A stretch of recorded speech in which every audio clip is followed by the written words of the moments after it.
ഇനി ഇതിനെക്കുറിച്ചൊന്നും ഏട്ടനോട് സംസാരിക്കാൻ നിൽക്കണ്ട. പഴയ പോലെ അങ്ങ് സഹകരിച്ചാൽ മാത്രം മതി. പഴയതുപോലെ സഹകരിക്കാനൊന്നുമല്ല ഞാനിതൊക്കെ കാണിച്ചു കൂട്ടിയത്. ക്ലൈമാക്സ് പഞ്ച് വരാൻ പോകുന്നതേയുള്ളൂ. ഈ ഭൂമിയിൽ ഒരു വിലയില്ല. എന്നാലും എന്നെ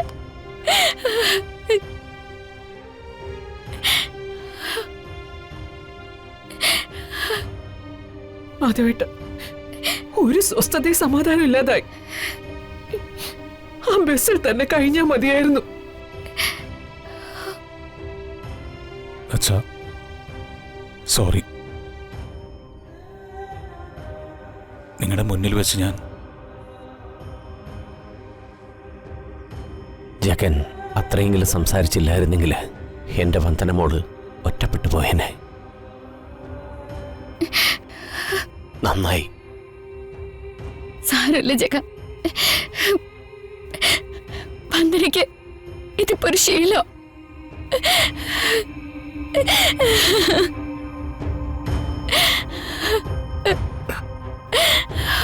മോളെ അച്ഛാ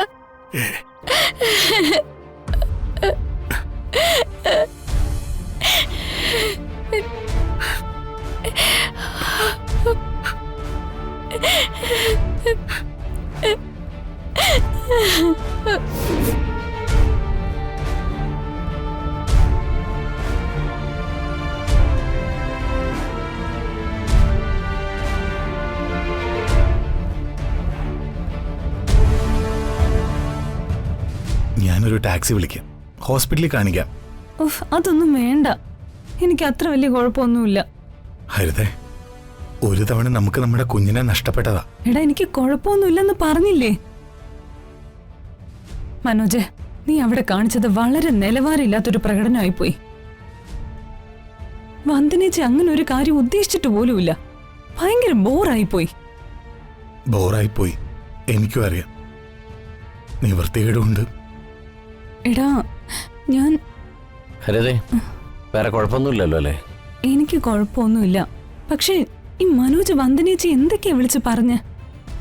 ഹരിതേ, കാര്യം മനോജ് അവിടെ ഒരു പട്ടി ഷോയാണ് കാണിച്ചത്. അതൊഴിവാക്കാമായിരുന്നു. പ്രകാശേട്ടാ, മനസ്സിലായി മനോജേ. നിന്റെ അപ്പോഴത്തെ മാനസികാവസ്ഥയിൽ നീ പറഞ്ഞൊന്നും തെറ്റാണെന്ന് ഞാൻ പറയില്ല. പക്ഷേ വാക്കുകൾക്ക് ഇത്രയ്ക്ക് മൂർച്ച വേണ്ടിയിരുന്നില്ല. ആ വന്ദനേച്ചി എന്നെ എങ്ങനെയാ നോക്കുന്നേന്നറിയോ?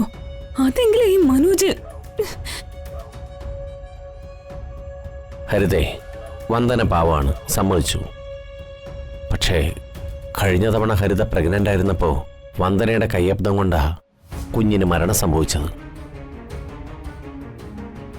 ആ കുഞ്ഞുണ്ടായിരുന്നെങ്കിൽ ഇപ്പോ ദിയമോളെ പോലെ ചിരിച്ചും കളിച്ചും ഇവിടെ നടന്നേനെ. ചിലപ്പോ അത് ഹരിതയെ പോലെ മിടുമിടിക്കായിരുന്ന സുന്ദരിക്കുട്ടിയായിരുന്നിരിക്കും. ചെറിയൊരു പട്ടുപാവാടയൊക്കെ ഇട്ട് ഇവിടെ കുണുങ്ങി കുണുങ്ങി കുറുമ്പും കാട്ടി നടക്കേണ്ട കുഞ്ഞിനെ അവള് കൊന്നില്ലേ? എന്നുവെച്ചാൽ വന്ദന ബോധപൂർവം ചെയ്തോന്നല്ല, അവളുടെ കൈപ്പഴ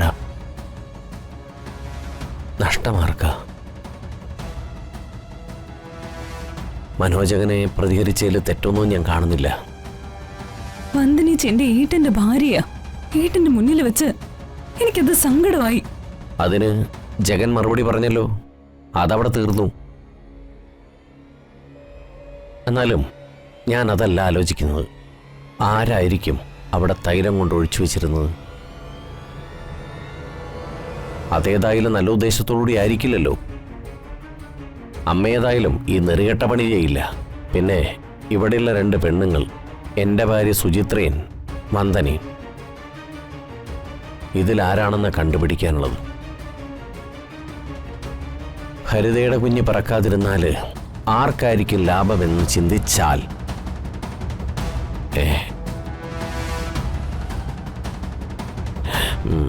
മനോജേ, നീ പോ. മനോജേ,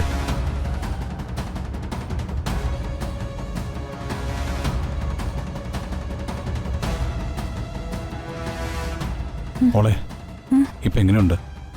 കുഴപ്പമൊന്നുമില്ല ഏട്ടാ. നമുക്കൊന്ന് ഹോസ്പിറ്റലിൽ കാണിച്ചാലോ? ഷോ വേണ്ട ഏട്ടാ, അത്രയ്ക്ക് വലിയ വീഴ്ചയൊന്നും ആയിരുന്നില്ല. പിന്നെ ചെറിയൊരു വേദനയുണ്ട്, അത്രേ ഉള്ളൂ. ഞാനും ചോദിച്ചു ഹോസ്പിറ്റലിൽ കാണിച്ചാലോ എന്ന്.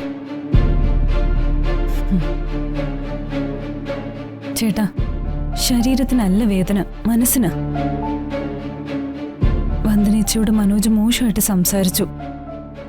ചേട്ടൻ അതൊന്നും മനസ്സിൽ വച്ചേക്കരുത്. മനോജിന് എല്ലാ കാര്യത്തിനും ഒരു എടുത്തുചാട്ടം ഉണ്ടെന്ന് ഏട്ടൻ അറിയാലോ. മോളെ അതൊക്കെ ഏട്ടൻ അപ്പോഴേ മറന്നു. മാത്രമല്ല നീ ഇന്ന് വീണപ്പോഴാണല്ലോ മനോജ് ദേഷ്യപ്പെട്ടത്. അതിനെ ഞാൻ നിന്നോടുള്ള ഇഷ്ടക്കൂടുതലായിട്ട് കാണുന്നുള്ളൂ. മനസ്സിലായി.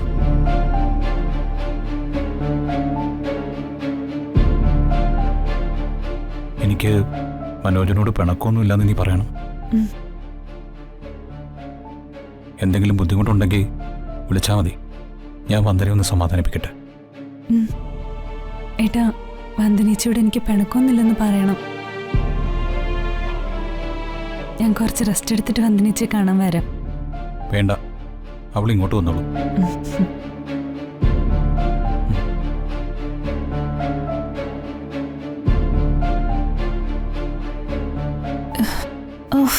പാവം ജഗൻ. എന്റെ പെങ്ങള് കാണിച്ചു കൂട്ടുന്നതിനൊക്കെ ജഗനാ വിഷമിക്കുന്നത്.